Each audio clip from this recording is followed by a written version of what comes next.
Bonsoir à toutes et à tous, bienvenue sur ce Before the Race Hungarian GP.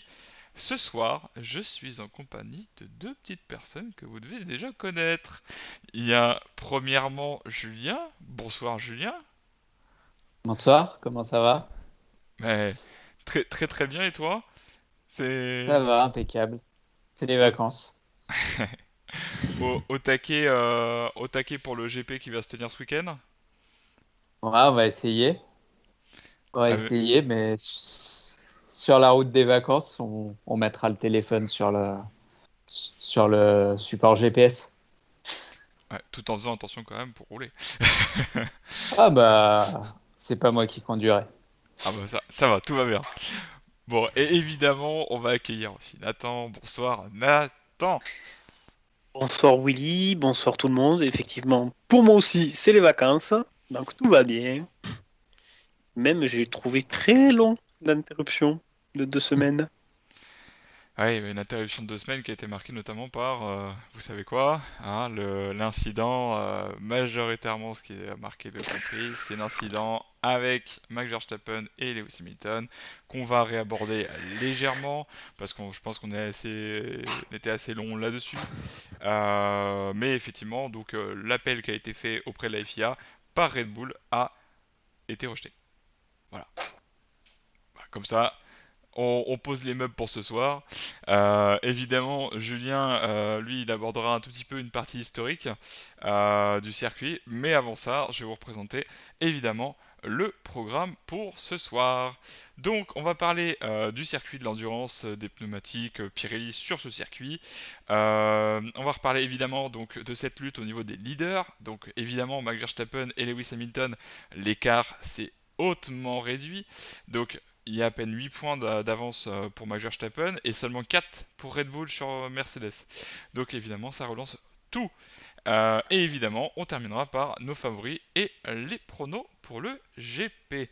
Voilà tout pour ce soir. Donc évidemment, je vous invite très nombreux à commenter, à réagir dans le chat, parce qu'on va parler évidemment un petit peu du circuit. Et ensuite, on viendra justement à cette partie historique que toi, Julien, tu apprécies particulièrement. Donc, Carrément. on va pouvoir parler de ça d'abord. Donc, effectivement, on revient sur, on pourrait dire, les terres de Lewis Hamilton. C'est-à-dire que autant la Grande-Bretagne, c'est ses terres, parce qu'il est, voilà, il est britannique, mais la Hongrie, bah, c'est 8 victoires, hein. 8 victoires Mhm. et une potentielle neuvième là. Donc autant dire, il surpasserait quiconque. Il y a personne. Il y avait personne, littéralement personne à 9 victoires sur un GP. Euh, donc là, en Le l'occurrence, la record, Hongrie. c'est Schumacher à 8 sur Ouais, Manicourt. exact. Et faut pas oublier que si Hamilton gagne, il sera à la centième victoire de sa carrière. Hmm. Donc autant dire. Je vais saluer aussi Lily et Alban qui rejoignent le chat. Bonsoir vous deux. Donc évidemment, il y a quand même beaucoup de records encore voilà, à établir et à dépasser pour Lewis Hamilton. Il en a encore la capacité. Il y a des choses évidemment là, il y a 2 semaines qui ont été plutôt difficiles. On a un Grand Prix là qui s'avère un peu plus simple pour les monoplaces, dans le sens où bah, ça dégrade moins les pneumatiques, c'est moins abrasif, peut-être pas nécessairement plus technique, mais voilà, on va avoir un temps extrêmement chaud. Par contre, Oui. ça va jouer énormément. Euh, donc, bah, par ailleurs, qu'est-ce que vous pourriez en redire déjà d'un point de vue global avec ce qu'on sait déjà et de ce qui s'est passé, Julien, si tu veux en parler d'abord vis-à-vis de ce GP de Hongrie. Hmm. Eh ben déjà, j'aime bien ce circuit, contrairement à beaucoup de monde, parce que c'est un circuit historique, hein. Ça fait longtemps que la F1 va là-bas. Je prépare une petite galerie d'images qui apparaîtront derrière moi pour montrer un peu que bah, on peut doubler. Là, c'est Mansell sur Ayrton Senna en drift par l'extérieur, donc on peut doubler à l'extérieur. Après, pour revenir sur le record de Hamilton qui peut battre les 100 victoires, il y a 20 ans. Hop, je sais pas si on voit. Ouais, si, on le voit. Donc, ça, c'était il y a 20 ans. C'est Schumacher qui égalait le nombre de titres de Fangio, 5, et le nombre de victoires de Alain Prost, 51. Donc, imagine 20 ans après, Hamilton qu'en fait 100. Ce serait quand même hautement symbolique. Après, pour continuer dans la chronologie, 2003, première victoire d'Alonso, première victoire de Renault depuis leur retour. Qui fête son anniversaire aujourd'hui. Voilà. Donc, 2007, Hamilton et Alonso qui... Ça faisait des années que le torchon brûlait, enfin des mois que le torchon brûlait entre les deux. Là, ça a carrément explosé. Donc là, sur l'image, c'est Alonso qui bloque Hamilton au stand pour l'empêcher de repartir dans la qualif. Après, ça c'est un peu triste, c'est le tournant de la carrière de Massa, hein, clairement.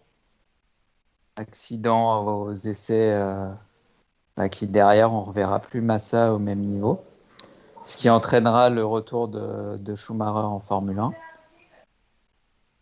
Schumacher qui est là, avec son grand copain Barrichello, une des actions très litigieuses de ce circuit. alors, justement, là, je rebondis là-dessus parce que c'est Ouais. complètement, voilà. Parce que là, il y avait, là, ça tassait, mais ça, à la rigueur, ça partait pas nécessairement à la faute tout le temps.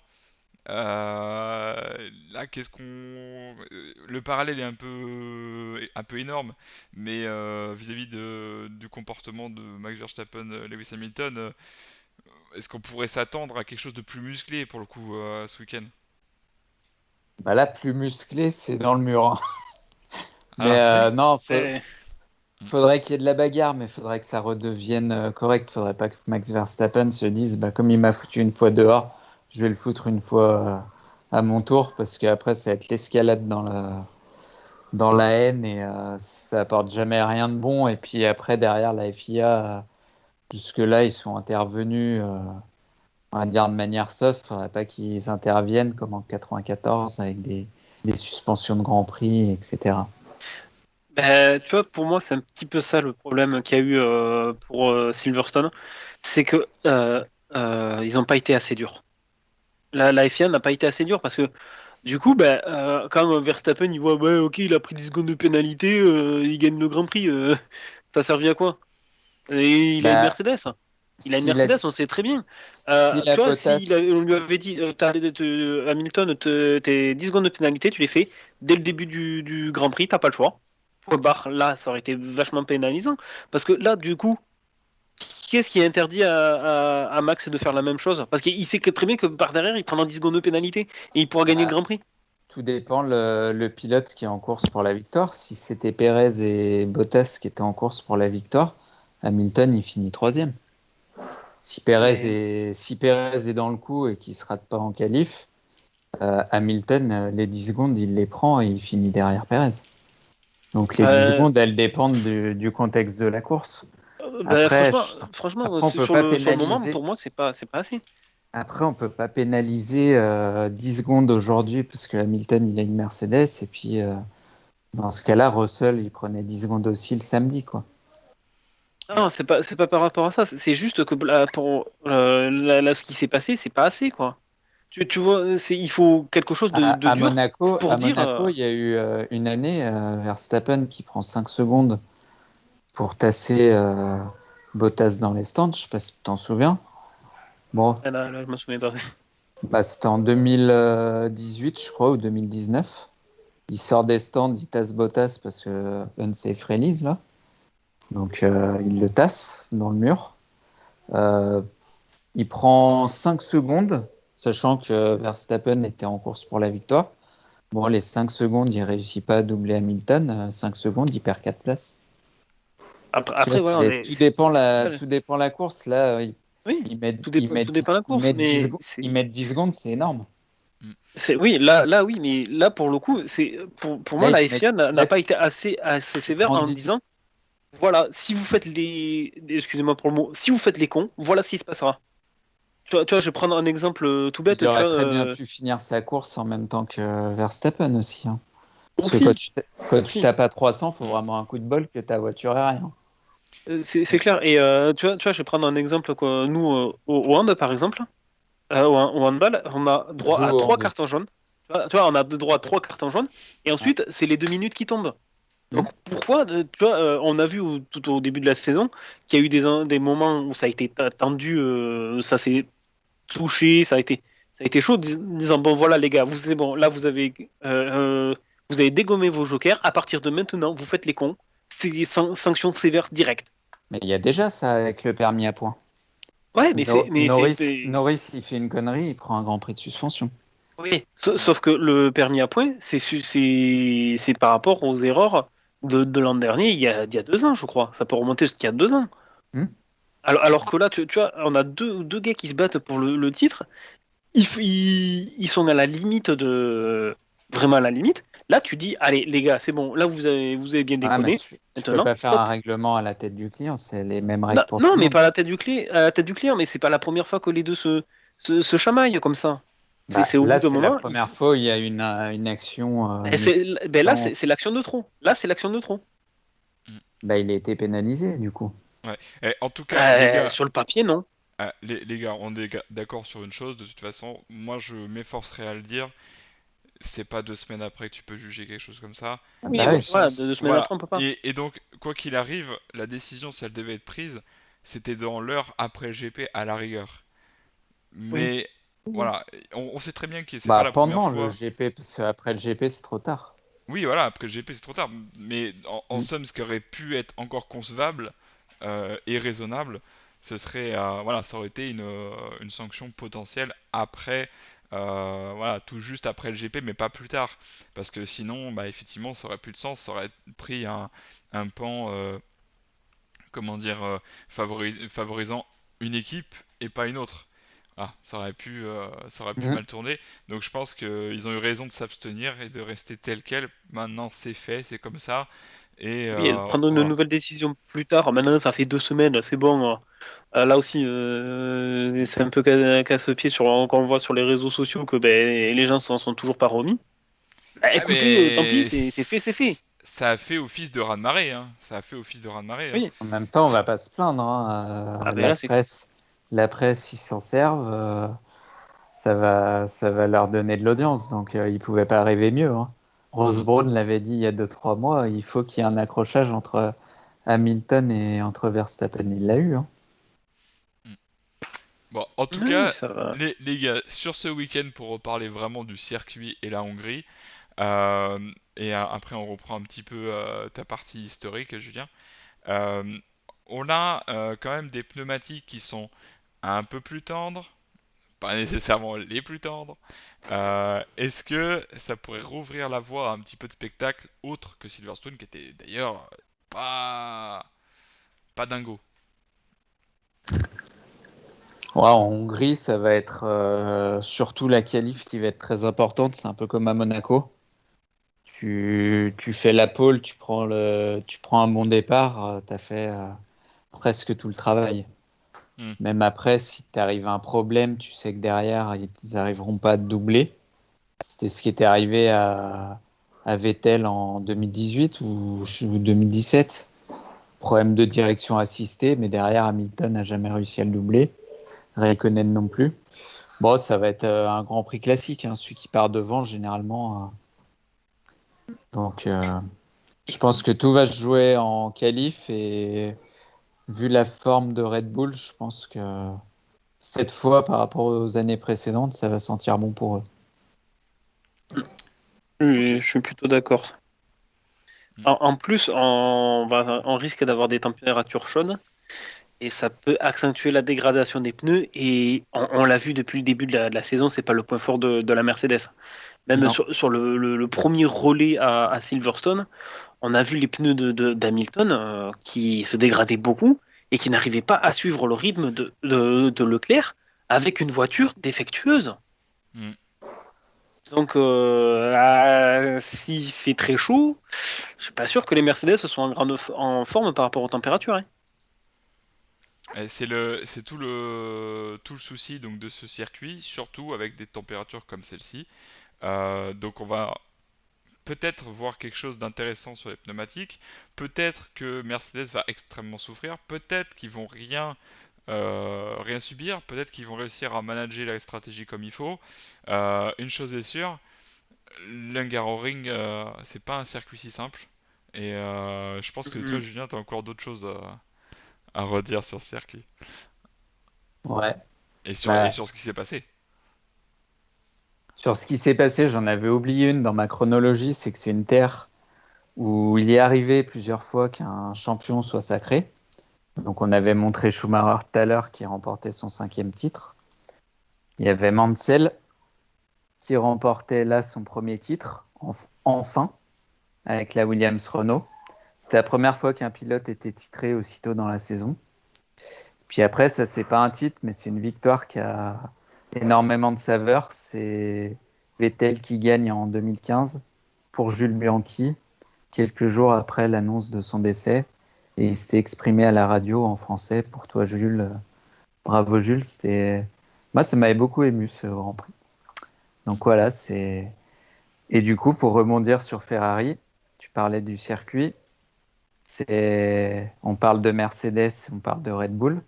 Souvenez-vous à Monaco, c'était une Ferrari en pôle et c'est à peu près des caractéristiques ressemblantes. Généralement, celui qui est bon à Monaco, il est bon ici. Donc sûrement que Ferrari sera dans le coup. Enfin, j'espère. Ah, justement, ça, Julien, on s'avance pas. C'est pour la fin du live avec les pronos.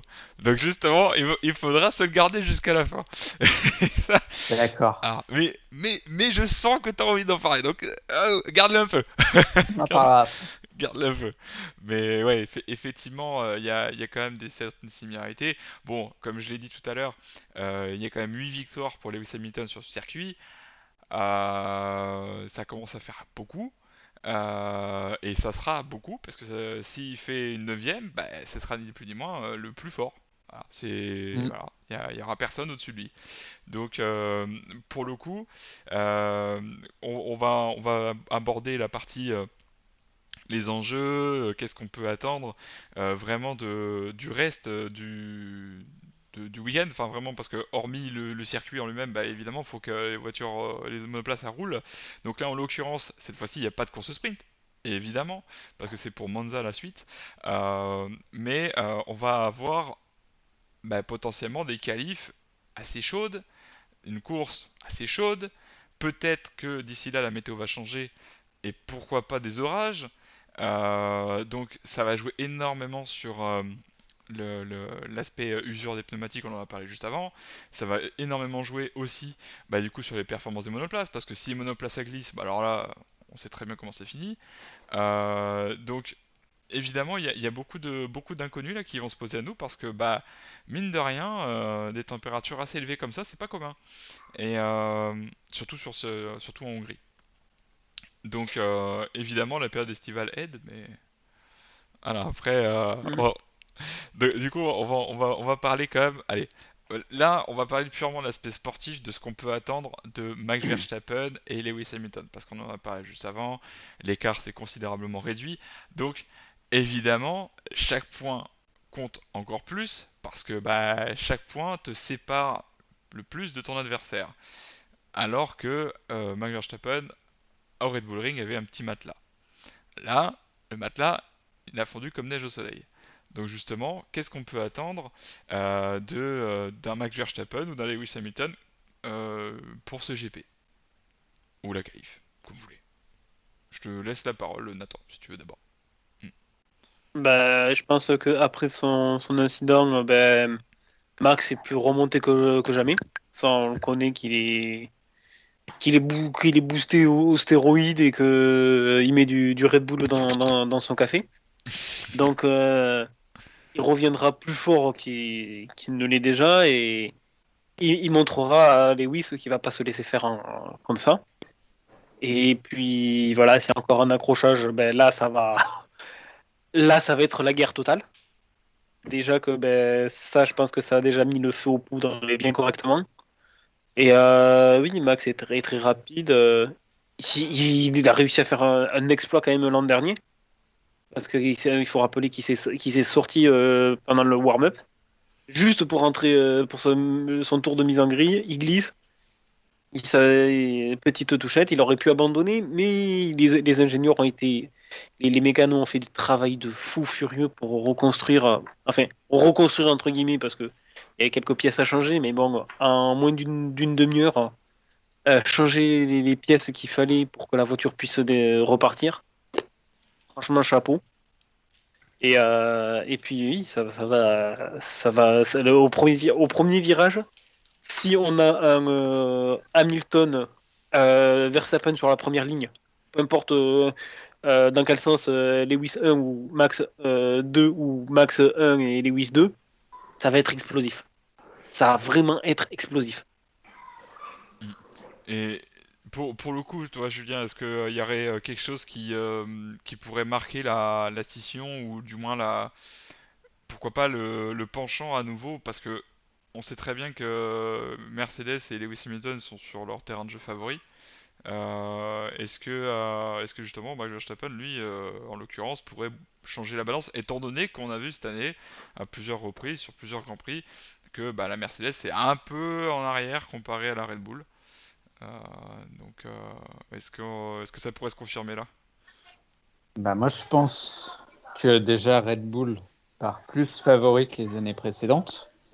Donc là, ça va être plutôt à Mercedes de se cracher dans les mains pour rattraper Red Bull, hein, parce que même s'ils ont gagné à Silverstone, je pense que si Hamilton a été aussi agressif sur le premier tour, c'est sûrement pour pas laisser partir Verstappen parce qu'il l'aurait pas revu. Donc je pense qu'on peut s'attendre à un contexte similaire ici. Après, bah moi j'espère qu'une chose, hein, c'est qu'on se retrouve dans la même configuration que les premières courses de la saison où ils étaient très proches, où ça se jouait sur des petits détails. J'espère aussi que leurs coéquipiers seront proches pour pouvoir donner un côté plus intéressant à la stratégie. Donc j'espère que Bottas et Perez seront pas encore une fois loin derrière. Que ça sera vraiment un combat à 4 et qu'on aura vraiment une bagarre après. Si tous les coups sont permis, c'est pas grave, on va pas se plaindre, hein. Si on peut revivre ce que nos parents ont vécu avec le duel Prost-Senna, pourquoi pas, hein. Si L'important, dans 20 ans Julien, on en parle encore, c'est qu'on se régale, quoi. et l'important surtout, et ce qu'il faut retenir à chaque duel, c'est qu'évidemment, en soi, si ça s'entrechoque, mais que ça finit pas au tas et qu'il n'y a pas de blessés, c'est l'idéal. Parce Voilà, que et on a c'est déjà ça. vu des comportements, d'ailleurs au Red Bull Ring, du coup le GP précédent. euh, t'as quand même tous ces GP précédents, t'as des duels qui se sont effectués qui étaient voilà, genre Charles Leclerc avec Verstappen, ça s'entrechoque et on s'en souvient bien quoi. C'était au Red Bull Ring certes, mais voilà, t'as quand même Ouais, des, mais des batailles qui se terminent bien et qui là, c'est musclent entre. le jeu. Je trouve que c'est encore plus important celle-là parce que c'est déjà pour le titre. Euh, c'est pas pareil que quand c'était Rosberg et Hamilton qui se battaient. Parce que bon, ils étaient dans la même équipe, à des années-lumière devant tous les autres. Là, bon, attendez. Ouais, pas de souci. Donc, Pile. ah, c'est les aléas du direct. Bah, en bas. Ferme la porte, s'il te plaît. Celle-là, celle-là. Excusez-moi. Non, Donc, pas de je souci. disais, ouais, par rapport par rapport à il y a 2 3 ans, bon, on avait le duel Rosberg-Hamilton avec, bah, dès que ça s'accrochait, c'était toujours la catastrophe chez Mercedes. Donc, il y avait toujours ce pacte un peu flou de pas trop se rapprocher, donner des consignes.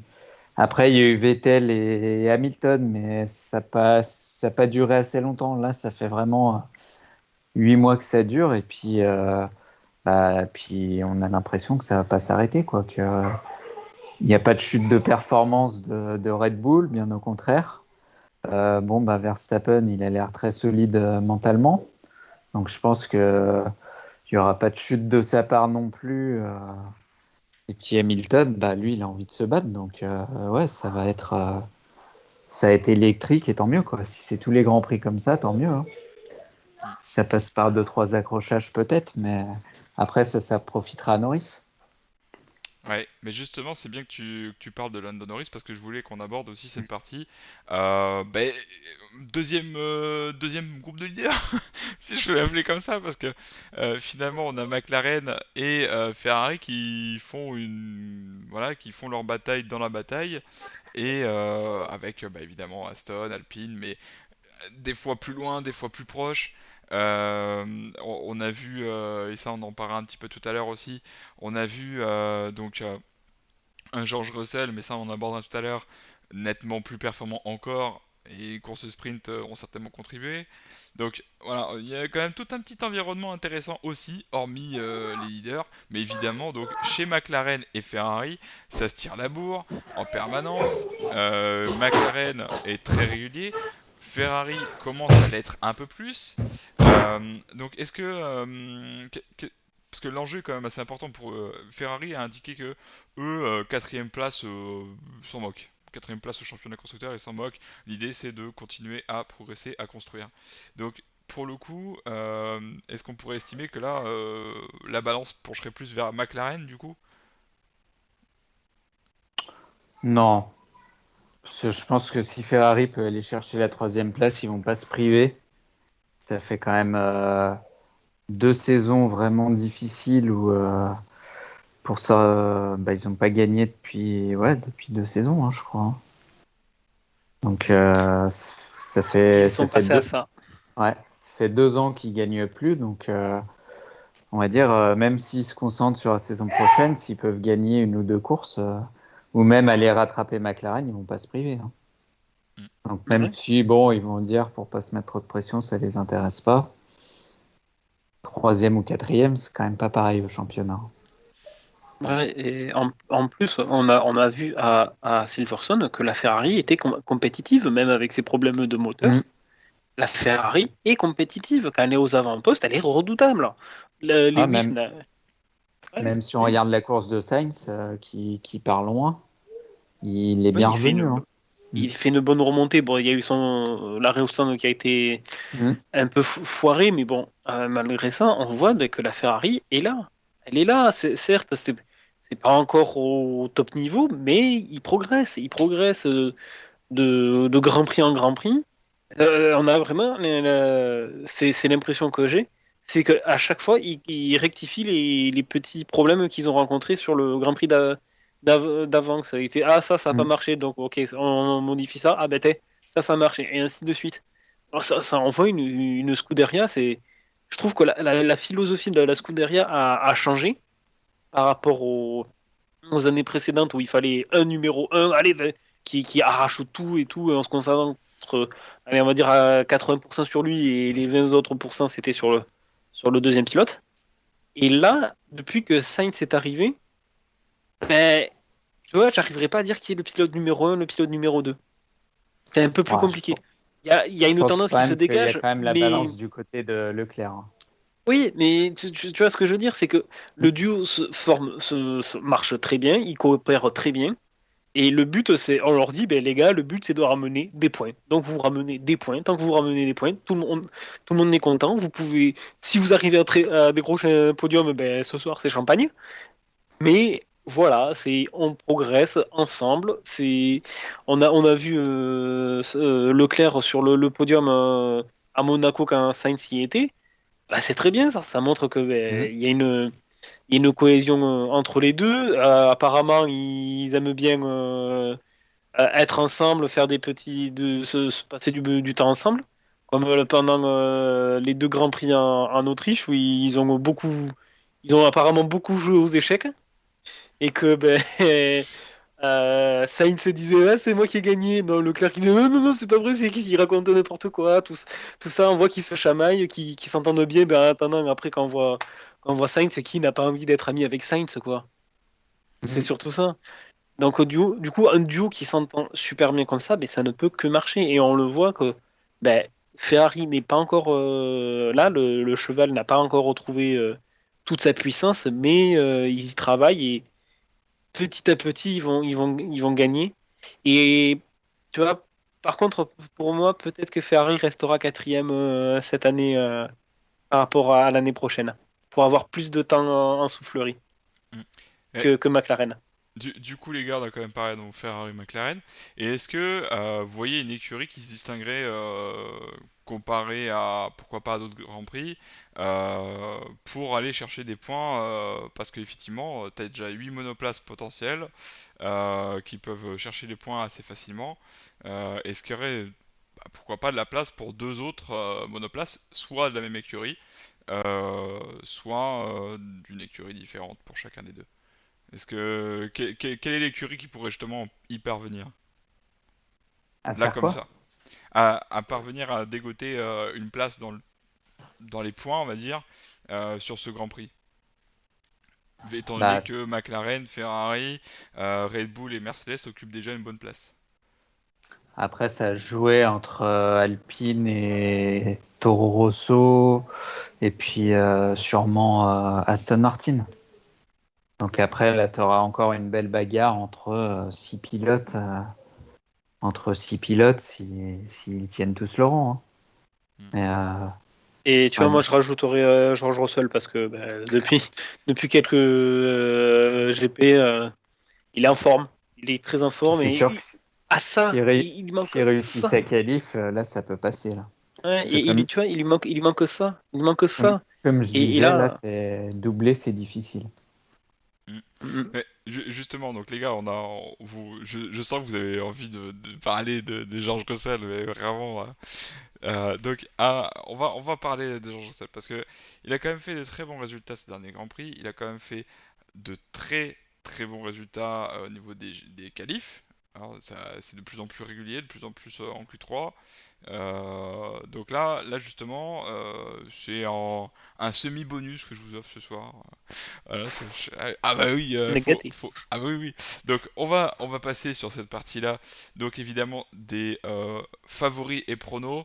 Donc évidemment on peut citer Lando Norris, on peut citer George Russell, on l'a fait. On peut citer évidemment d'autres pilotes, d'autres écuries. Mais ce qui semble être certain, le rythme de George Russell est dingue pour une Williams.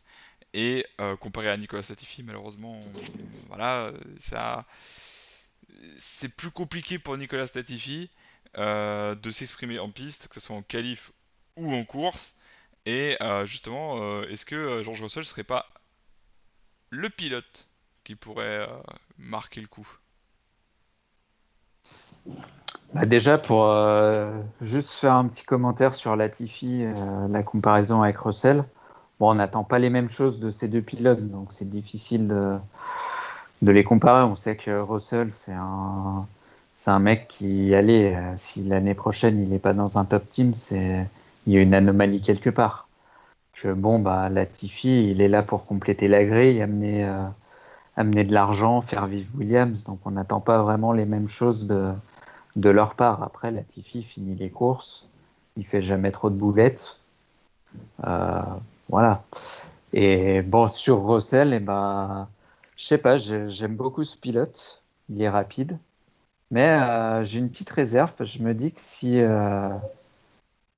Toto Wolff met autant de temps à se décider entre lui et Bottas, ça me fait penser un petit peu à l'époque où il hésitait entre Ocon et Bottas. Finalement, il a préféré Bottas. On voit que Ocon, bah, on disait pareil hein, de Ocon à l'époque que c'était un talent gâché de le laisser sur la touche, qu'il était extraordinaire.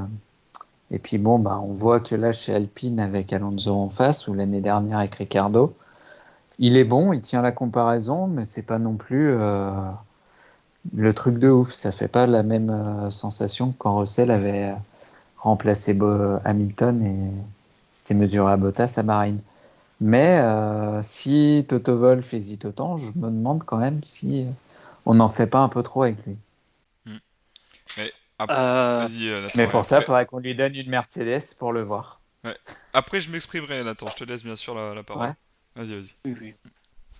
Ah ben, tu vois, sur ça, je suis pas totalement d'accord parce qu'on voit que Russell a fait des exploits avec la Williams, alors que Ocon avec à l'époque c'était la Racing Point. Certes, la Racing Point était pas bonne, mais elle était pas mauvaise non plus. Et il faisait pas des coups d'éclat comme le Ouais, fait. il a fait quatrième à Spa sur une qualif, ce qui est pas mal. Sur un circuit pilote. Oui, avec sur une piste délicate. Donc du coup, là, c'est vraiment c'est le talent qui parle. Et à part ça, pour moi, Ocon n'a pas fait beaucoup plus. Alors que Russell a une voiture qui est vraiment du fond de grille et il la met dans le top 10 en qualif. Ouais, mais après, en course, C'est il pas marque pas. Et il marque pas, C'est il lui alors, ok, manque pas grand-chose. la bagnole, elle est pas au rendez-vous, hein, ça, je suis d'accord. Mais on va dire, c'est le dimanche que ça compte, quoi. Ouais, et regarde Un quand. peu comme Ocon où il faisait des belles qualifs. Il battait souvent Pérez en qualif. Par contre, en course, généralement, il finissait derrière et c'est sûrement ce qui lui a coûté à l'époque sa place. C'est possible. Et aussi, il faut pas oublier, quand il était dans la Mercedes, il a Ah fait ouais, bah ça, oui, des exploits. Une ça voiture c'est qui n'est pas clair. adaptée pour lui. Ah, il était trop grand, il a dû changer de pointure de chaussures. Le temps Si- d'adaptation, il a été incroyable. Mais alors pourquoi Toto Wolff le titularise pas à la place de Bottas? Parce que on va pas se mentir, la Bottas il fait pas une belle saison. Mais deux pilotes comme Lewis et Russell, tu vas voir le scénario de Rosberg Hamilton, mais en pire. Ouais, mais Ils vont se mettre sur la tête. Et je pense que c'est ce que Toto ne veut pas. C'est que il y a des accrochages et qu'ils perdent beaucoup de points en s'éliminant tous les deux. ouais, mais regarde C'est aujourd'hui, ils ont un Bottas qui est plus au niveau qui est plus haut niveau et qui du coup bah, ne permet pas d'aider Hamilton dans les stratégies comme il pouvait le faire l'année dernière. c'est- Et c'est- c'est du qu'ils l'ont coup, trop usé. Ils l'ont et trop du usé.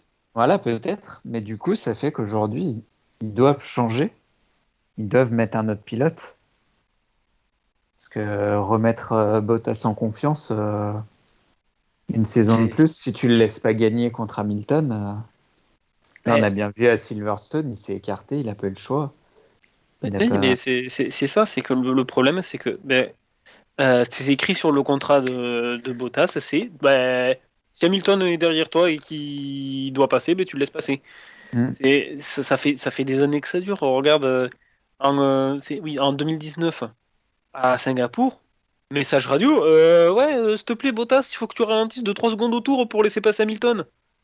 Hmm. Et ça, toute l'année, Ah je bah ouais. comprends, mais que Mm. t'es là, mais du coup, à quoi je sers, quoi? Mais tu Je vois, comprends totalement. là où, Au bout d'un moment, stop, quoi.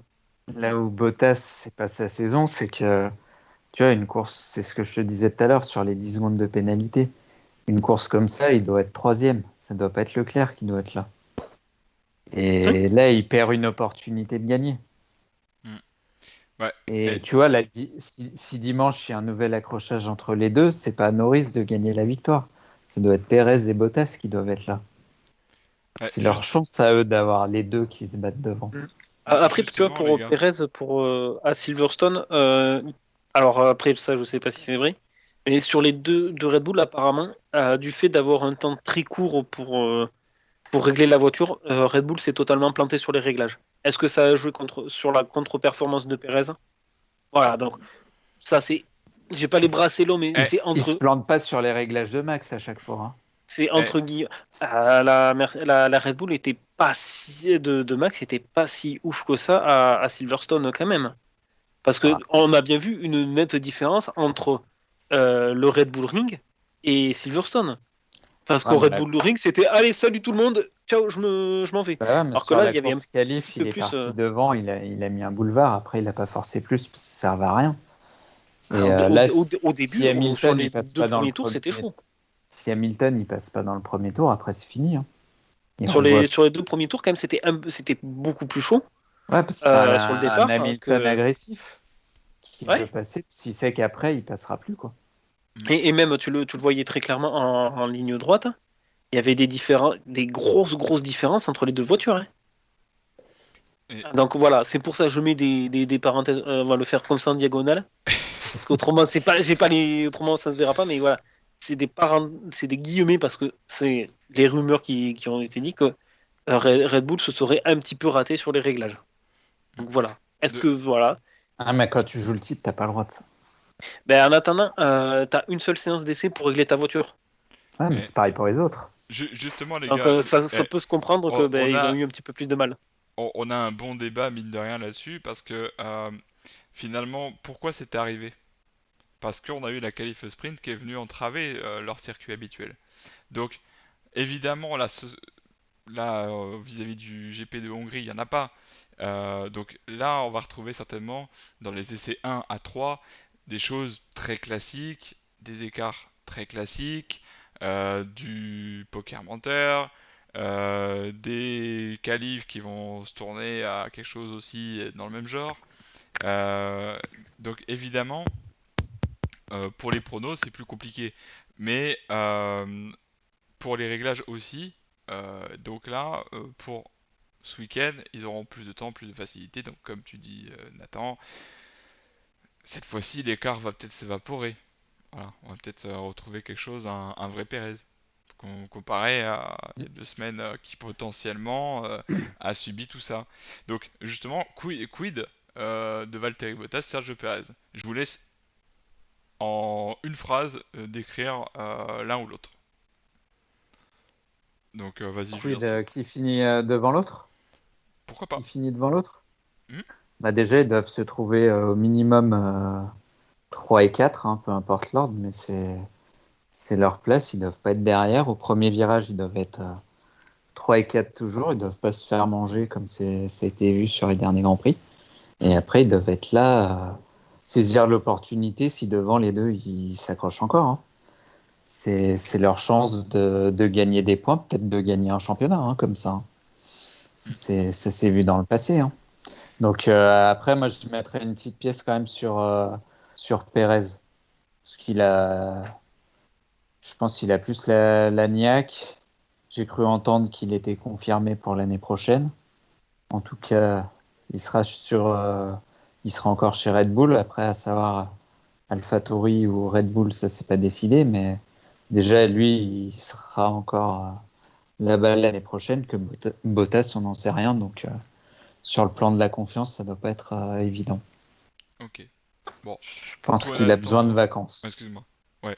Bah, justement, on y viendra. Parce qu'ensuite, ce sera la trêve. Mhm. Ah, on n'aura pas de course. Bon. Après, Ouais. évidemment, c'est pas les trêves où il n'y a pas de Grand Prix pendant 3 mois. Faut pas déconner. Mais évidemment, ça va faire un petit vide. Mais bon, on comblera ça sur le groupe. On aura des petites choses.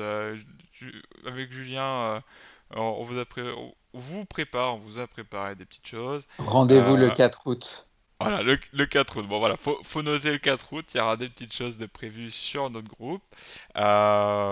Évidemment, moi, je ferai au fur et à mesure des publications. Parce que, bon, après tout, on prendra plaisir. Pourquoi pas, si on en a l'occasion de faire du jeu. Hein, pourquoi pas, ça pourrait être pas mal, Nathan, n'est-ce pas? Oui. Pour ça, faudrait que F1 2021. Chut. Non, ça c'est un secret. Ça c'est un secret. Mais voilà, on verra comment on peut s'organiser parce qu'effectivement, il y a des choses qui pour le moment m'en empêchent. Donc, petit aparté, voilà.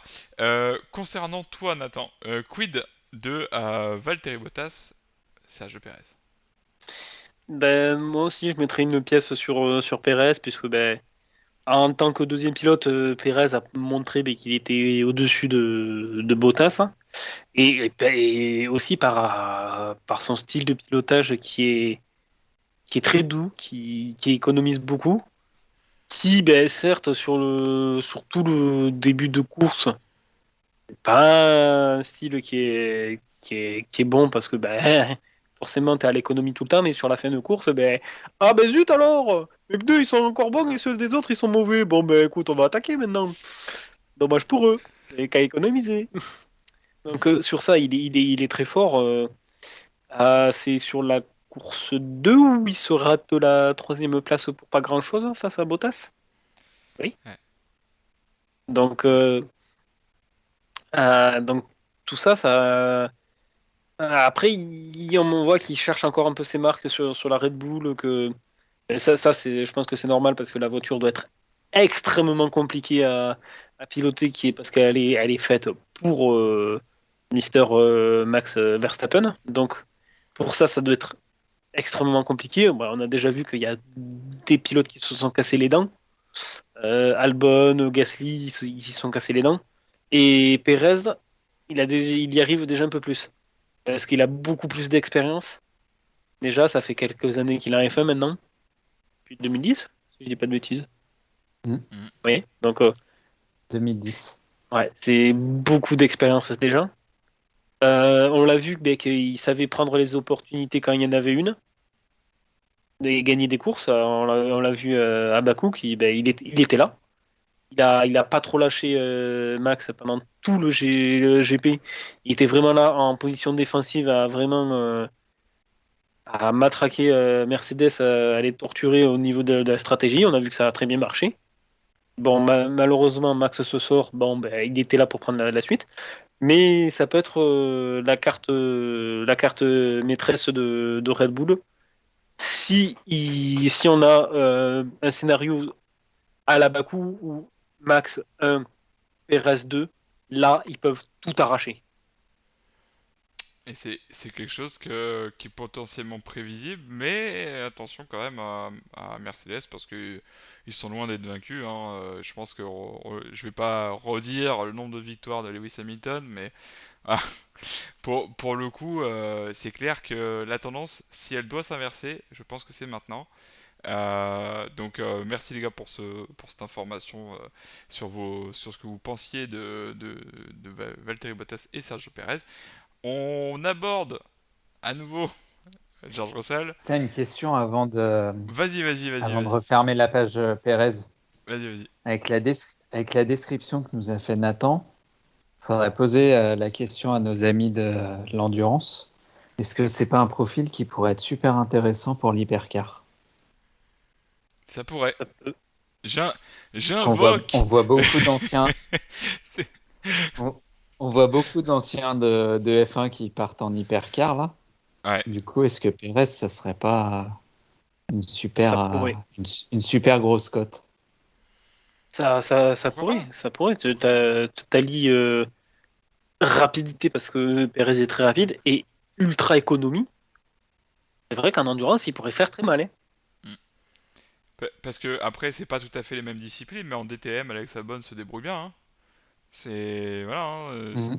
donc on sait très bien que le monde de la F1 derrière peut ouvrir de nouvelles portes. Donc de toute façon, euh, peu importe quel pilote tu prends Romain Grosjean est parti en IndyCar, Kevin Magnussen finalement fait un peu d'IndyCar aussi. Et donc en fait, pour les pilotes les plus récents qui sont partis du paddock, on voit très bien que ça va vite, ça va très vite. Non seulement en piste, mais pour retrouver des compétitions. En fait, c'est donc Mhm. évidemment si Sergio Perez un jour se retrouve sur le marché, il y a des chances que l'hypercar, mais ça je laisserai à Jeff et Alban de sur Endurance Live de préciser, mais tu fais bien, Julien, tu fais bien d'évoquer cette partie-là. Mm.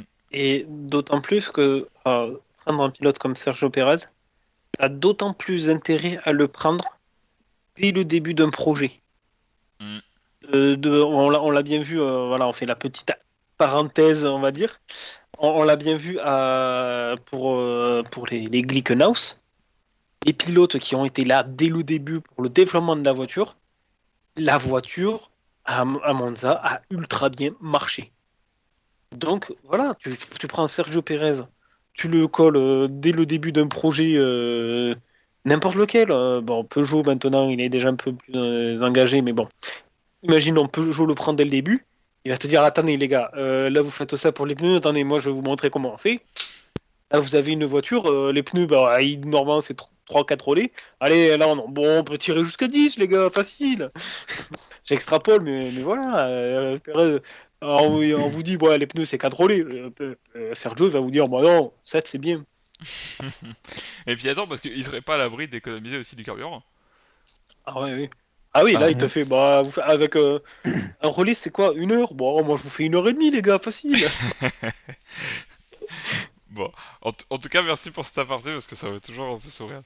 Il y a un prono que je souhaite faire, un prono légèrement différent de ce qu'on fait d'habitude, parce qu'on va vraiment parler de George Russell. Je suis désolé d'assister, mais j'ai envie. J'ai envie d'assister sur George Ah oui, Russell. je comprends. J'ai envie. Donc, est-ce que, déjà, ça serait judicieux de dire que Q3 assuré ce week-end pour George Russell? Uniquement, hein, je parle juste George Russell. Est-ce que pour vous, c'est envisageable?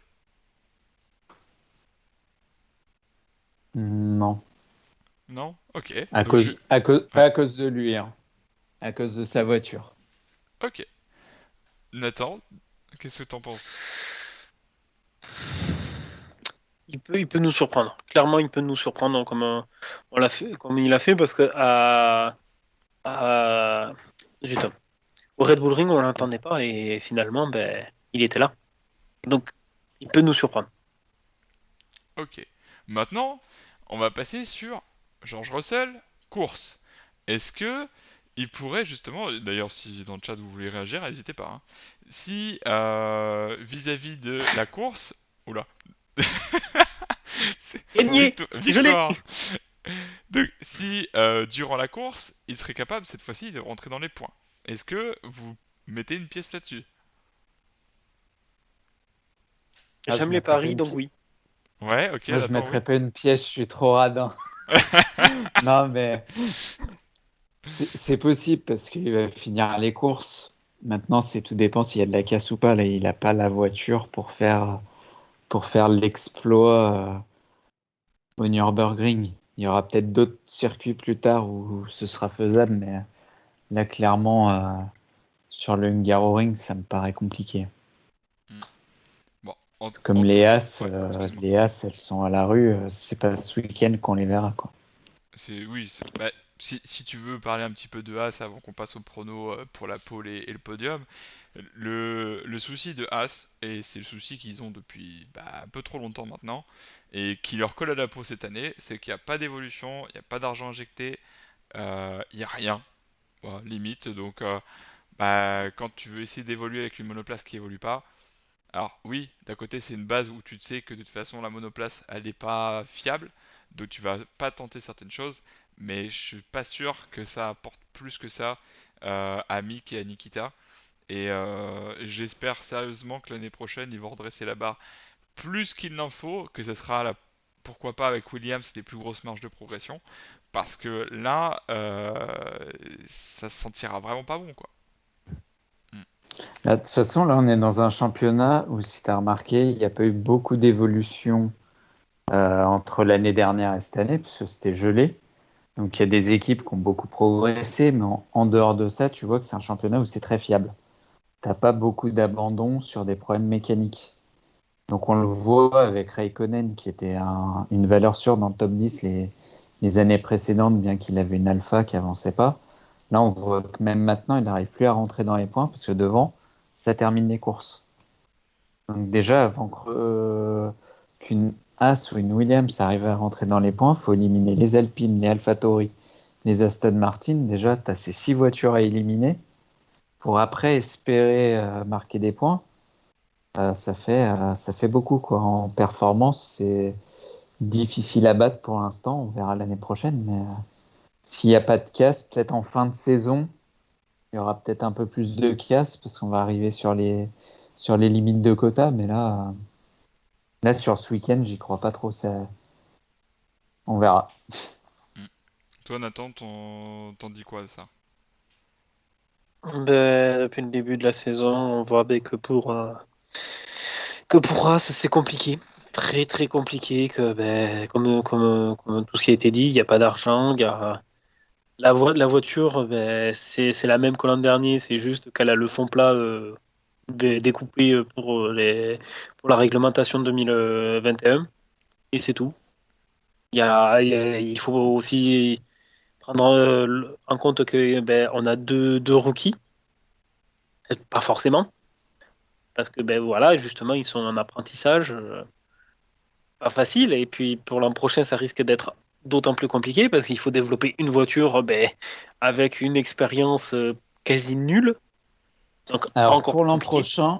Mhm. pour l'an prochain, s'ils gardent les mêmes pilotes, n'oublie pas qu'ils vont avoir les roues à 18 pouces et que En Mazepin et plus, Schumacher ont fait un championnat avec ces roues-là. Donc ça peut être un avantage par contre, Mhm. Bon, dans la après, c'est gestion de ces nouveaux pneus que tous les autres vont apprendre. Eux, ils ont déjà fait une saison avec. mais comme Tsunoda aussi. Mhm. Après, Ouais, attention, Tsunoda aussi, mais je croyais que tu parlais des deux rookies de chez As. Oui. attention toutefois les gars à modérer certaines choses, la motorisation qui est complètement différente, et évidemment le poids de la monoplace, la taille de la monoplace, enfin il va y avoir tellement de choses Ah qui bah vont ouais. rentrer en compte l'année prochaine. Voilà, donc on ferme cette petite parenthèse vis-à-vis de 2022 et de Haas et de Williams, mais évidemment là sur des pronos sur ce week-end, ça peut pas être favorable, hormis peut-être George Russell, ce serait bien le seul des quatre à pouvoir espérer quelque chose encore une fois. Euh, Mick peut faire quelque chose aussi, pas aller chercher un top 10, non, mais monter là dans le top 15. Il a déjà fait cette année. Il peut le refaire encore. Quoique hmm. depuis là, quelques courses, on a l'impression vraiment que la Williams commence à prendre le large par rapport au Haas. Et je ne sais pas s'il y a eu des évolutions sur la Williams, je crois pas. Si Je crois que tu légère. peux même dire que la Williams, elle est presque devant Alfa Romeo là. Hmm. En tout cas, celle de Russell. Celle de Russell, oui. Si, sur la Williams, il y a eu le nouvel aileron arrière qui est arrivé au Red Bull Ring sur le deuxième Grand Prix, qui là, par contre, a montré qu'il était très efficace cet aileron arrière. Sur la voiture de George, en tout cas. Donc, oui, donc, les As, ça va être très, très, très compliqué. Hmm. Bon, les gars, on va passer évidemment au prono classique. On va passer au prono qu'on affectionne particulièrement. On va passer au prono sur la pole. Donc, vous avez le choix. Vous avez 20 pilotes. À vous de me dire lequel pour vous fera la pole. Nathan Verstappen. ou Julien? Pardon. Non, non, vas-y, vas-y. Julien, vas-y, t'as pris la parole. Il est Verstappen. passé. Verstappen, ok. Nathan. Je dirais Verstappen aussi. Ah, vous êtes pas Et drôle, toi? hein? Je choisissais la même chose, non mais... me copiez pas. Me copiez pas. Non, Tu dis Oh, pareil? mais Willy, t'es pas drôle, t'as choisi le même truc que nous. non mais ouais, c'est vrai que j'ai envie de le voir, pas se rebeller, mais pour qu'il soit vraiment en top position pour le lendemain et voir un beau spectacle. Pas, pas ce qu'on a vu à Silverstone évidemment, mais voilà, qu'on ait quelque chose d'intéressant le lendemain à se mettre sous la dent, parce que revivre un GP Silverstone un peu moyen, ça serait dommage. Ça serait dommage. Pour le GP de Hongrie, ce serait dommage. Bon, pour le podium cette fois-ci, parce que ça aussi, on aime bien le faire. Donc, Julien, je te laisse la parole cette fois. Quel serait ton podium? Bah, si on a un peu d'imagination, qu'on a envie que ça se frite encore pour le championnat, on va partir sur une petite touchette, mais pas un gros truc, mais une petite touchette à un moment dans la course avec un aileron qui vole, petite crevaison à la façon Spa. Et du coup, je te mettrai un Pérez gagnant. Ok. Et après, derrière, Hamilton, Verstappen ou Verstappen, Hamilton, je sais pas dans quel ordre. Mais en gros, les voir finir, mais peut-être pas premier, quoi. Ok. Intéressant. Est-ce que pour le coup, Nathan, il va peut-être dire autre chose lui? Ah bah ouais, je pense. Qu'est-ce que tu dis toi comme podium? La même chose. Non, je plaisante. Ah, mais non! Je plaisante, je Mais plaisante. non! Non, non, non, en vrai, euh, si Max fait une pole, Max peut être devant. C'est vrai qu'une petite touchette, ça peut arriver comme ça arrivait en début de saison, où Max a montré à Hamilton que s'il voulait le dépasser, c'est pas comme ça qu'il faut faire. Donc une petite touchette comme ça, pour moi, ça me surprendrait pas. Que ça aille au contact plus sévère, ça peut arriver aussi. Parce que ils ont un petit peu le couteau entre les dents, les deux bonhommes. Donc ça peut arriver aussi. Mais si on dit à Max, écoute, tu cherches pas, la voiture est meilleure, fonce. Il va foncer comme il sait faire. Il va nous faire une Red Bull Ring, on va dire. C'est les pieds droits plus lourds que le matériau sur Terre le plus lourd du monde. Donc on écrase la pédale d'accélérateur le plus possible pour gagner le plus de temps possible. Donc là, lui, il va foncer. Et c'est compliqué avec ce championnat. Un Hamilton deuxième et un Perez troisième pour finir le podium. Ok. Bon, ouais, finalement, on a quelque chose d'un peu Et différent. toi? Ne se prononce pas. Non, je rigole. Ah mais si, Alors, Winnie, ah si, ah, ça marche. alors, C'est pas comme ça que ça marche, hein. ah mince. Mais pour le coup, c'est vrai que Max Verstappen, je le verrais bien dans le top 3. De toute façon, il faut qu'il reste à minima, j'ai envie de te dire, deuxième. Parce que si Lewis Hamilton finit premier, pour le coup, c'est prendre le risque qu'il repasse devant. Alors oui, évidemment, il reste beaucoup de grands prix, mais voir un Max Verstappen devant Lewis Hamilton, ça me paraît plutôt probable. Donc je mettrais bien un minimum comme ça. Et effectivement, je mettrais bien un Lando Norris aussi dans le tas, dans ce podium.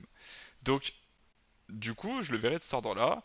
Si tout se passe bien, un Max Verstappen, Lewis Hamilton, Lando Norris. S'il y a des petites choses qui se passent pendant la course, je verrais bien Lando Norris s'incruster, mais vraiment assez fortement. Voilà, à voir, à voir. Je me dis, il y a moyen.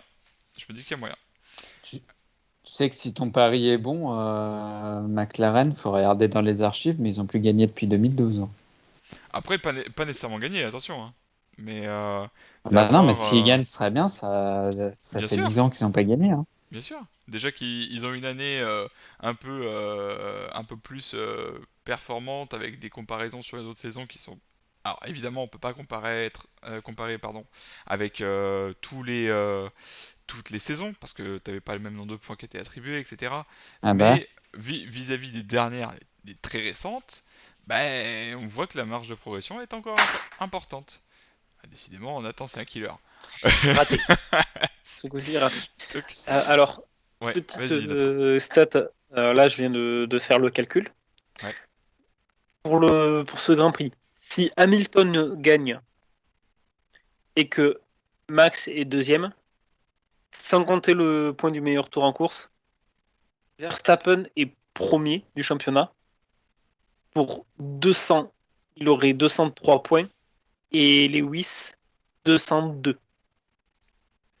Ouais, Donc donc un point les séparerait. Et si Hamilton prend le meilleur tour en course, il serait à égalité de points. c'est tout l'intérêt et avec Verstappen toujours premier, car il a une victoire de plus, je crois. Euh, hmm, c'est tout l'intérêt aussi parce qu'on n'en a pas nécessairement mentionné cet intérêt-là de qui ferait le meilleur tour en course parce que effectivement si comme il y a 2 semaines Sergio Perez est hors des points ou dans les points et prive Lewis Hamilton de ce fameux point, bah pour le coup on le voit bien, hein, ça aurait son impact là pour le coup sur le championnat.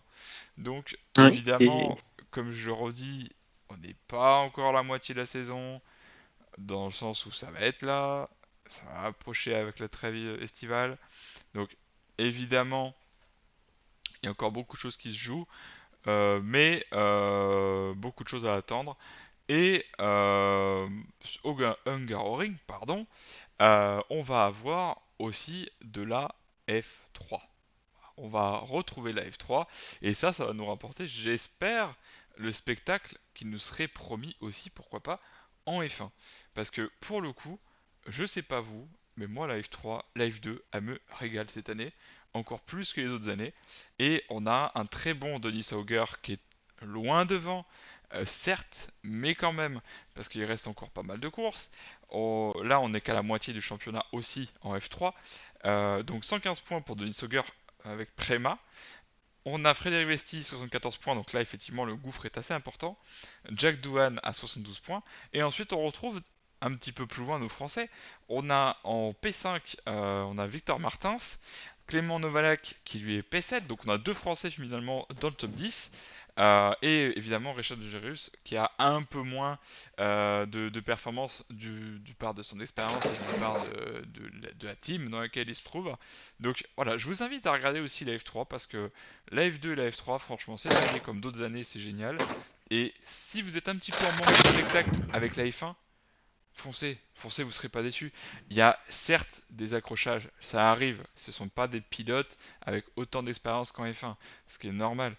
Mais évidemment, je vous encourage très fortement à aller regarder la F3 ce week-end. On va se régaler, j'en suis sûr.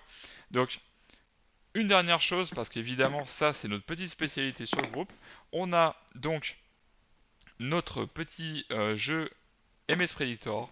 Je vous invite évidemment à vous renseigner sur notre groupe, donc F1 Racing Live sur Facebook et tous nos autres réseaux.